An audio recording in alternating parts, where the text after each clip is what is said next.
Assalamualaikum warahmatullahi wabarakatuh. Selamat bertemu kembali. Kali ini kita akan membahas tentang segi empat. Nah, untuk bagian yang kedua ini kita akan membahas tentang belah ketupat, layang-layang, dan trapesium. Nah, tujuan pembelajaran kita adalah agar kalian dapat mendeskripsikan pengertian belah ketupat, layang-layang, dan trapesium dengan benar. Kemudian kalian juga dapat menjelaskan sifat-sifat belah ketupat, layang-layang, dan trapesium dengan benar, serta kalian dapat menentukan keliling dan luas belah ketupat, layang-layang, dan trapesium dengan benar. Kita mulai dari belah ketupat. Jadi belah ketupat itu merupakan bangun datar segi empat yang dibentuk dari gabungan segitiga sama kaki dan bayangannya setelah dicerminkan terhadap alasnya. Jadi di sini kalau ada sebuah segitiga sama kaki, kemudian dicerminkan, nah hasilnya gabungan antara segitiga sama kaki tersebut dengan bayangannya adalah berupa belah ketupat. Nah, sifat belah ketupat yang pertama adalah semua sisinya adalah sama panjang. Nah, di sini kita lihat sisi AB panjangnya sama dengan sisi BC, sama dengan sisi CD, sama dengan sisi AD. Kemudian sifat yang kedua adalah sudut-sudut yang berhadapan itu besarnya sama. Jadi sudut A besarnya sama dengan sudut C, sudut B besarnya sama dengan sudut D. Sifat yang ketiga, kedua diagonalnya merupakan sumbu simetri. Jadi di sini diagonal AC sekaligus selain diagonal juga merupakan sumbu simetri. Begitu juga untuk diagonal BD, juga merupakan sumbu simetri. Sifat yang keempat, kedua diagonalnya saling membagi dua sama panjang dan saling berpotongan tegak lurus. Jadi di sini diagonal AC dan diagonal BD saling membagi dua sama panjang dan saling berpotongan tegak lurus. Nah, dari sini dapat diketahui bahwa panjang OB itu panjangnya sama dengan OD. OB sama dengan OD dan OA sama dengan OC. Nah, untuk keliling dan luas belah ketupat, kita tahu bahwa sisi dari belah ketupat itu panjangnya adalah sama, sehingga untuk menentukan kelilingnya bisa kita tentukan dengan menjumlahkan sisi-sisinya tersebut. Berarti sama dengan sisi ditambah sisi ditambah sisi ditambah sisi, atau 4 kali sisi. Untuk menentukan luasnya, nah, perhatikan segitiga ABC. Nah, pada segitiga ABC tersebut kita lihat belah ketupat itu merupakan gabungan dari luas segitiga ABC dan luas segitiga ACD. Ya, jadi untuk segitiga ABC dulu, pada segitiga ABC berarti alasnya adalah AC. Sehingga untuk menentukan luasnya dapat kita tulis luas belah ketupat sama dengan setengah kali AC kali OB yang sebagai tinggi dari segitiga ABC. Ditambah dengan, nah kita lihat pada segitiga ACD, di alasnya AC, tingginya adalah OD. Jadi sama dengan setengah kali AC kali OD. Nah, di sini kita sederhanakan berarti luas belah ketupat sama dengan setengah kali AC kali BD. Nah, kalau kita lihat AC itu adalah diagonal dan BD juga diagonal. Sehingga dapat kita tuliskan luasnya adalah setengah kali diagonal 1 kali diagonal 2. Nah, contohnya perhatikan gambar di samping. Nah, di sini ada dua buah belah ketupat yang saling menumpuk sehingga ada daerah yang diarsir. Nah, diketahui belah ketupat ABCD dan BFDE, di mana BD-nya ada 50 cm, kemudian AE-nya itu 24 cm. Sedangkan EF itu panjangnya adalah 2 kali AE. tentukan luas daerah yang diarsir. Nah, di sini kita lihat EF itu panjangnya kan 2 kali AE. Maka kita lihat di sini OE berarti panjangnya sama dengan OF, sama dengan FC, sama dengan AE, sama dengan 24 cm. Nah, berarti untuk menentukan luas daerah yang diarsir, itu dapat kita peroleh dari luas belah ketupat ABCD, kemudian kita kurangi dengan luas belah ketupat BE, BFDE, ya, gitu. Nah, di sini kita tahu untuk luas belah ketupat ABCD berarti kan sama dengan setengah kali AC kali BD. Dan untuk luas belah ketupat BFDE sama dengan setengah kali EF kali BD. Kita lakukan penyederhanaan sehingga kita peroleh luas yang diarsir sama dengan setengah kali 24 kali 50. Dikurangi setengah kali 2 kali 24 kali 50. Sama dengan 1200.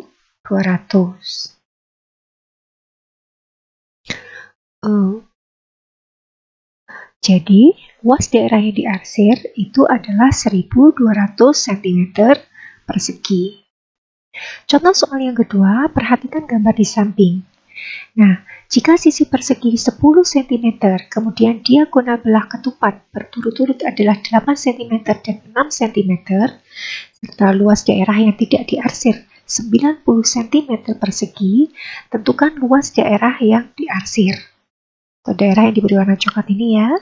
Nah, untuk menyelesaikannya, kita masih ingat bahwa luas daerah yang tidak diarsir itu sama dengan luas bangun yang pertama ditambah luas bangun yang kedua dikurangi luas kali 2 kali luas daerah yang diarsir. Nah, di sini luas daerah yang tidak diarsir adalah 90.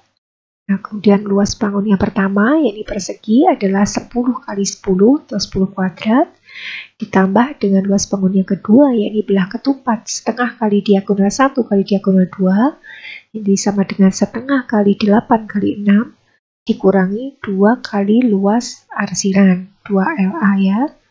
Nah, kalau kita lakukan perhitungan, diperoleh 2LA sama dengan 34. Berarti LA atau luas yang diarsir adalah 17. Jadi luas daerah yang diarsir itu adalah 17 cm persegi. Kita lanjutkan ke layang-layang. Jadi layang-layang itu adalah segi 4 yang dibentuk dari gabungan dua buah segitiga sama kaki yang alasnya sama panjang dan berimpit. Sifat dari layang-layang yang pertama adalah masing-masing sepasang sisinya sama panjang. Jadi di sini kita lihat sisi AD itu panjangnya sama dengan sisi AB dan sisi CD panjangnya sama dengan sisi CB. Nah, kemudian sifat yang kedua, sepasang sudut yang berhadapan itu besarnya sama. Maaf ya, itu di situ salah tulis.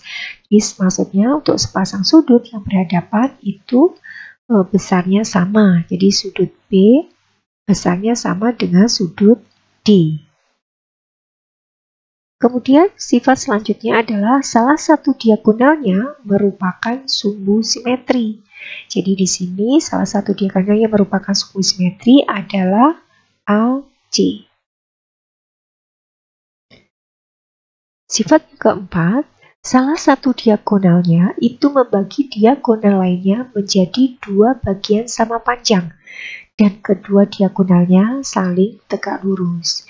Jadi di sini kita lihat diagonal AC itu membagi diagonal BD menjadi sama panjang sehingga OB panjangnya sama dengan OD. Dan kedua diagonalnya, yaitu diagonal AC dan diagonal BD itu saling berpotongan tegak lurus. Nah, keliling dan luas layang-layang. Kita tahu bahwa keliling itu kita dapat lakukan dengan cara menjumlahkan dari sisi-sisi yang membatasinya. Nah, di sini karena tadi sepasang-sepasang dari sisinya adalah panjangnya sama. Kalau misalnya ini X, berarti yang sebelah kanan juga X, dan yang atas, yang kanan Y, berarti yang kiri juga Y. Sehingga untuk kelilingnya dapat kita tuliskan menjadi K sama dengan X ditambah Y ditambah Y, sehingga kita lakukan penyederhanaan menjadi 2 kali X tambah Y. Nah, untuk luasnya, perhatikan untuk ini segitiga, layang-layang dari layang ABCD.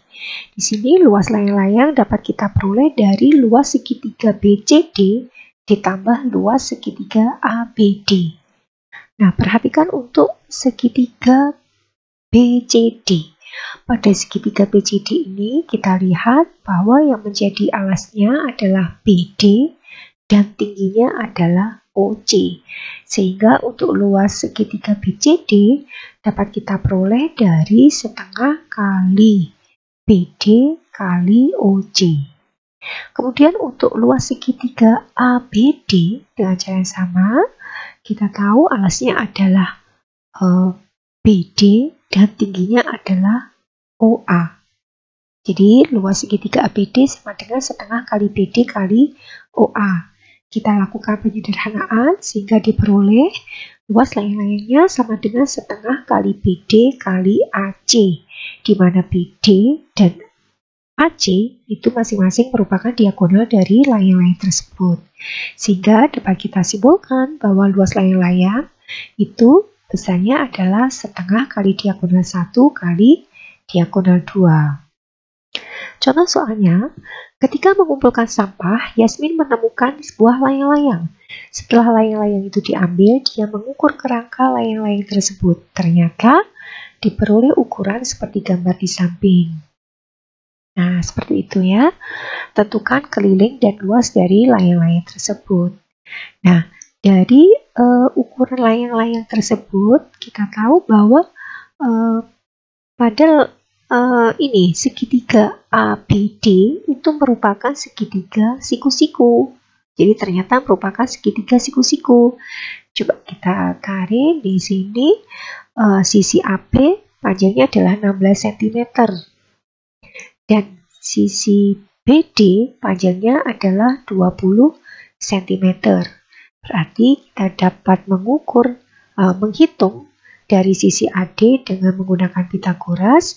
Jadi AD itu sama dengan akar dari 20 kuadrat dikurangi 16 kuadrat sama dengan akar 144 sama dengan 12.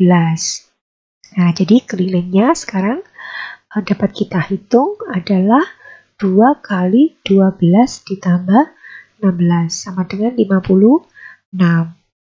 Nah, untuk luas segitiga ABD, karena segitiga ABD itu merupakan segitiga siku-siku, nah maka dapat kita tentukan bahwa luas segitiga ABD sama dengan setengah kali AB kali AD sama dengan 16 kali 12 sama dengan 96.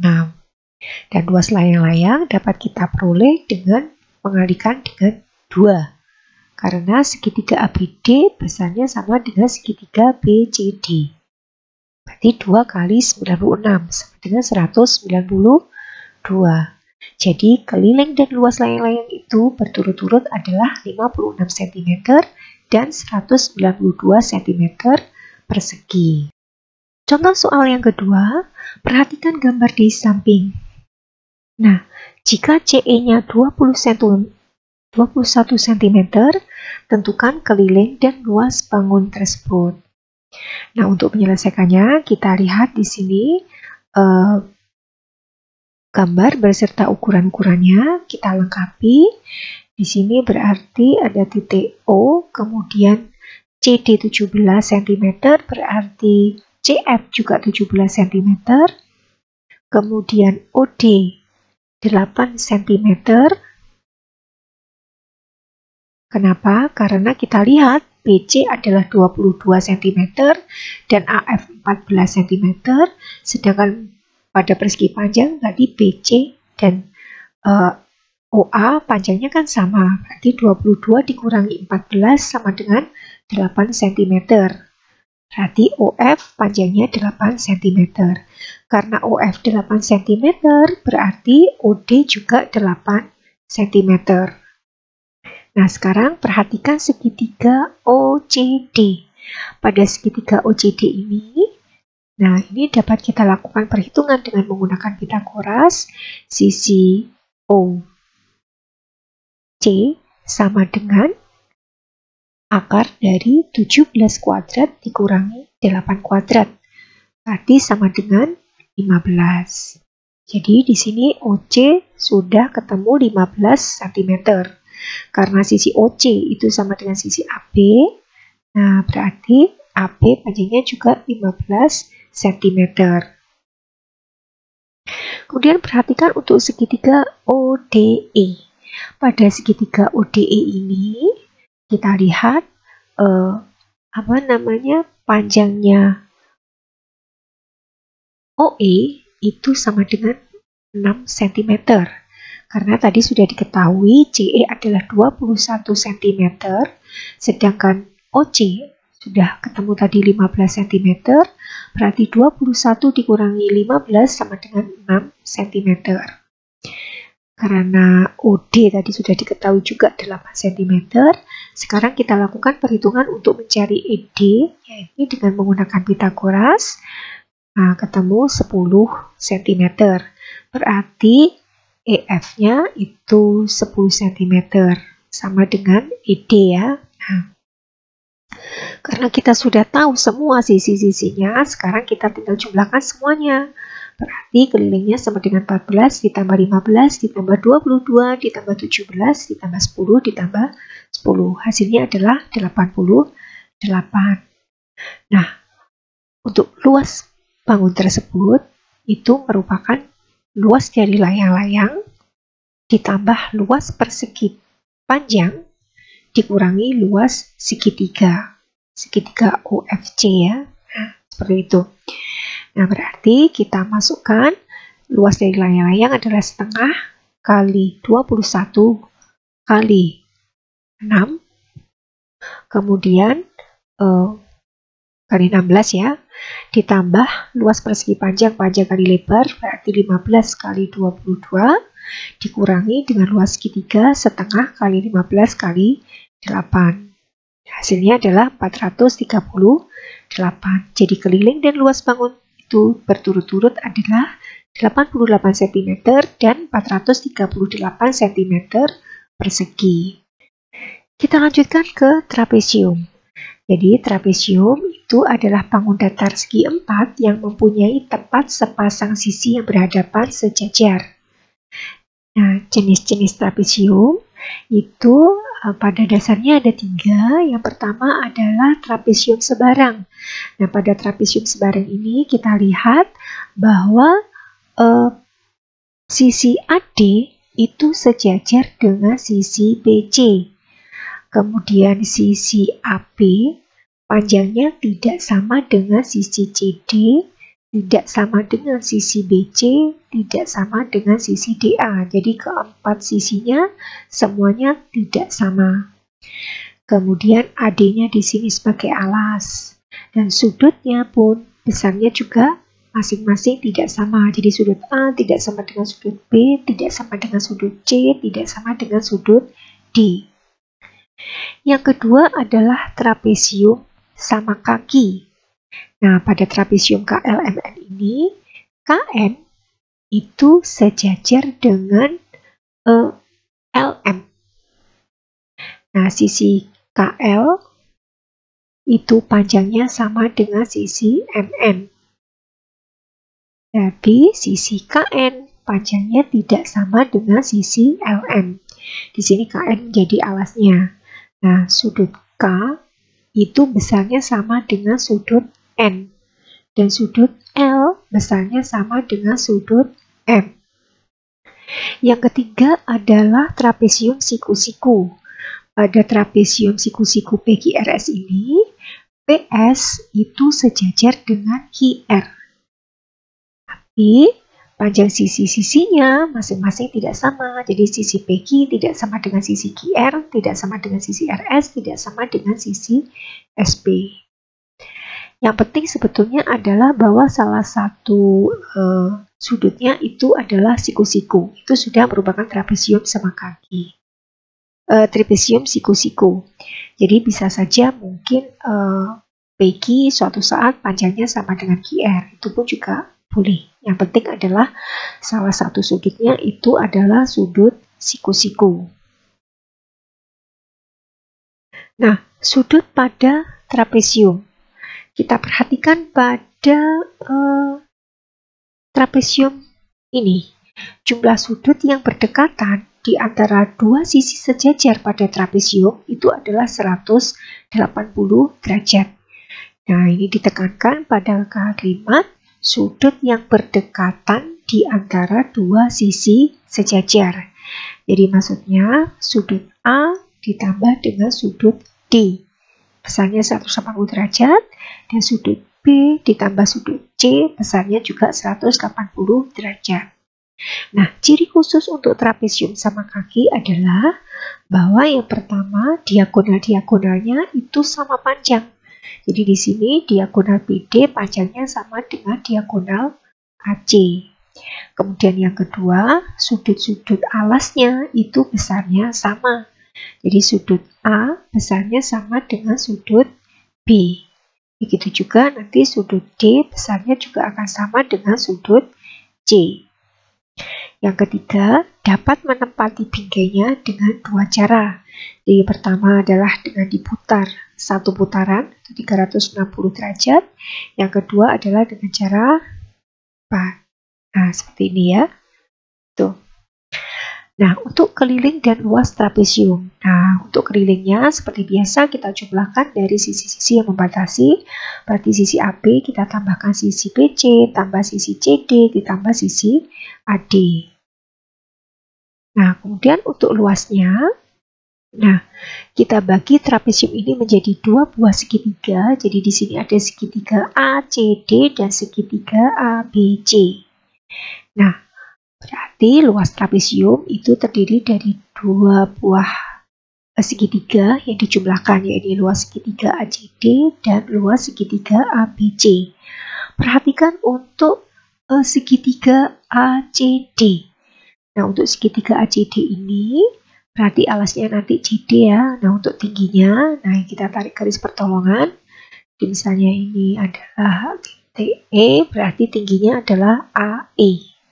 Sehingga dapat kita tuliskan bahwa luas ACD adalah, luas segitiga ACD adalah setengah kali CD kali AE. Nah, untuk luas segitiga ABC, nah kita lihat sekarang bahwa tingginya ini adalah FC. Yang panjangnya juga sama dengan T tadi ya. Nah, seperti itu. Berarti luas segitiga ABC sama dengan setengah kali AB kali CF. Sama dengan setengah kali CD kali T, kita ganti dengan T, kemudian juga ditambah dengan setengah kali AB kali T. Nah, berarti kita sederhanakan menjadi setengah kali T kali AB ditambah CD, di mana AB ditambah CD itu adalah sisi-sisi yang saling sejajar. Berarti luas trapesium itu adalah setengah kali T kali jumlah sisi sejajar. Contoh yang pertama, Pak Rudi memiliki sebidang tanah berbentuk trapesium sama kaki dengan keliling 68 meter dan dua sisi yang sejajar yang panjangnya 10 meter dan 28 meter. Tanah itu akan dijual dengan harga Rp750.000 per meter persegi. Tentukan berapa ukuran sisi miring tanah tersebut. Yang kedua, berapa harga jualnya. Nah, dari tanah tersebut kita tahu sisi sejajarnya tadi ukurannya adalah 10 dan 28. Yang ditanya adalah sisi miringnya. Nah, karena disebutkan bahwa tanahnya berbentuk trapesium sama kaki, berarti sisi yang miring adalah panjangnya sama. Kita misalkan A. Nah, berarti keliling bisa kita hitung dengan A ditambah 10 tambah 28. Karena diketahui kelilingnya adalah 68, berarti kita lakukan penyederhanaan. diperoleh 2A sama dengan 30, A-nya atau sisi miringnya adalah 15. Nah, ini berarti sekarang kita ganti A-nya tadi dengan 15. Nah, berarti sekarang berapa harga jualnya? Nah, untuk menentukan harga jual, berarti kita harus tahu dulu luas trapesium tersebut. Nah, kita lihat pada segitiga ini. Nah, di sini kita lihat berarti CD yang panjangnya 10 itu sama dengan yang bagian bawah. Nah, di sini berarti 9, di sini 9. Karena kan harus jumlahnya 28 ya untuk sisi AB-nya. Nah, kita ambil salah satu segitiganya, karena tadi sisi miringnya adalah 15, kemudian ini 9. Nah, sekarang kita cari T-nya. T-nya dapat kita hitung dengan menggunakan Pitagoras, diperoleh hasilnya adalah 12. Jadi sekarang kita dapat melakukan perhitungan untuk mencari luasnya adalah setengah kali tinggi kali jumlah sisi sejajar, sama dengan setengah kali 12 kali 10 ditambah 28 sama dengan 228. Nah, untuk harga jualnya kita tinggal kalikan dengan berapa rupiah per meter persegi. Hasilnya adalah 21 juta.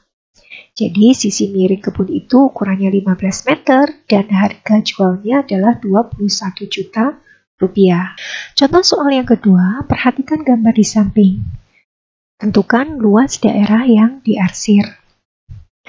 Nah, pada gambar tersebut kita lihat bahwa sebetulnya gambar tersebut terdiri dari dua buah bidang datar. Kita beri nama dulu titik-titik sudutnya A, B, C, D, E, F, G. Nah, jadi terdiri dari dua buah bidang datar, yaitu segitiga A, B, C dan trapesium B, D, E, F. Ya. Nah, dari sini sekarang kita akan menentukan berapa luas daerah yang diarsir, yakni sama dengan luas segitiga ABC ditambah luas trapesium BDEF dikurangi 2 kali segitiga BCG yang berwarna putih yang di bawah itu ya. Nah, sekarang perhatikan untuk luas segitiga ABC. Luas segitiga ABC itu adalah setengah kali 12 kali tingginya adalah ini 6 ditambah 4 ditambah 6 ditambah 8 berarti 18